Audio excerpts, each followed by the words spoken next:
Hello बच्चों, let's read the following question. A magnetic needle laying parallel to a magnetic field needs 2 joule work to turn it through 60 degree. एक magnetic needle है जो कि magnetic field के parallel ले कर रहा है, तो उसको अगर हमें उस नीडल को टर्न करना है 60 डिग्री के थ्रू तो हमें 2 जाउल वर्क जो है वो उसका जरूरत है. कैलकुलेट करना है the torque required to maintain the needle in this position. Needle को उसी पोजीशन में मेंटेन करने के लिए कितना टॉर्क रिक्वायर्ड होगा वो हमें फाइंड आउट करना है. So first of all we will talk about the key concept used in the question. इस क्वेश्चन में क्या की कॉन्सेप्ट यूज हो रहा है, तो यहाँ पे हमें basically work done and torque का फॉर्मूला जो है वो मालूम होना चाहिए. तो उसके लिए पहले हम क्या करते हैं, सपोज ये हमारे पास मैग्नेटिक फील्ड है इस डायरेक्शन में, ये क्या हो गया, मैग्नेटिक फील्ड बी हो गया. अब जो मैग्नेटिक नीडल है उसको ड्रॉ कर लेते हैं. पहले वो क्या है, मैग्नेटिक फील्ड्स के पैरेलल है, तो इस तरीके से होगी. तो यहाँ पे जो थीटा एंगल है उसका मैग्नेटिक फील्ड के साथ वो कितना है, 0 डिग्री है. अब हमें क्या करना है, उसको 60 डिग्री के थ्रू टर्न कर देना है. इसको इनिशियल थीटा 1 कंसिडर कर लेते हैं. जब हम 60 डिग्री पे अलाइन कर देंगे तो कुछ इस तरीके से क्या बन जाएगा, अलाइनमेंट हो जाएगा. अब जो एंगल है थीटा 2 मैग्नेटिक फील्ड के साथ उस नीडल का वो कितना हो गया, 60 डिग्री हो गया. तो जो वर्क डन होगा पहले तो उसके लिए क्या फॉर्मूला रहेगा, यहाँ पे वर्क डन जो है उसको सपोज W से डिनोट किया तो W के लिए फॉर्मूला होगा MB, साथ में क्या आ जाएगा, cos theta 1 minus cos theta 2. अब यहाँ पे थीटा 1 एंड थीटा 2 तो हमारे पास इनिशियल एंड फाइनल एंगल्स हो गए. M जो है वो डिनोट कर रहा है मैग्नेटिक मूवमेंट को. M here denotes magnetic movement and B जो है उससे हमने क्या डिनोट किया है, मैग्नेटिक फील्ड्स को. B here denotes magnetic fields. ये वर्क डन के लिए फॉर्मूला हो गया W.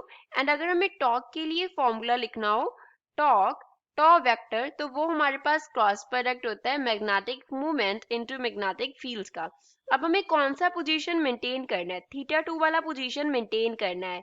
तो टॉर्क को हम कैसे लिखेंगे, M B into sine theta, cross product open करते हैं तो साइन थीटा आता है. थीटा कितना है, थीटा 2 है. तो यहाँ से हम इस क्वेश्चन को सॉल्व करते हैं. पहले तो जो वर्क डन है W वो हमें कितना दिया है, 2 जाउल दिया है. तो फॉर्मूला से हम क्या लिखेंगे, 2 joule is equals to M into B. अब यहाँ पे यूनिट्स नहीं लिखते, 2 लिख लेते हैं. M इंटू बी, साथ में क्या आ जाएगा, cos थीटा 1 कितना है, 0 डिग्री, माइनस cos थीटा 2 कितना है, 60 डिग्री. cos 0 डिग्री कितना होता है, 1 के इक्वल होता है. cos 0 degree is equals to 1 and cos 60 degree का वैल्यू होता है 1/2.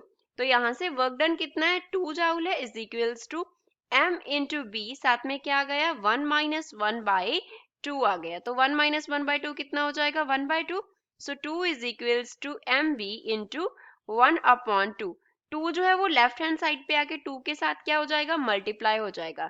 तो उसे हम क्या लिख लेंगे, MB is equals to 2 into 2.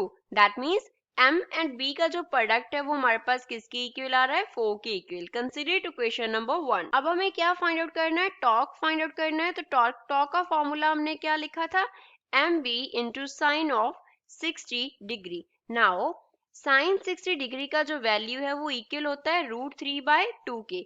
तो यहाँ से टॉर्क टॉ जो है वो किसके इक्वल आ गया, M एंड B का जो प्रोडक्ट है फ्रॉम इक्वेशन 1 वो इक्वल है 4 के इंटू यहाँ पे आ गया √3/2. 2 4 से कैंसिल हो जाएगा.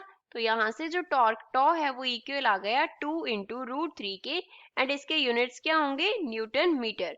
सो this is final answer for the given question. और अदरवाइज हम इसे कैसे रिप्रेजेंट कर सकते हैं, torque tau is equals to 2 into √3 का वैल्यू होता है 1.73.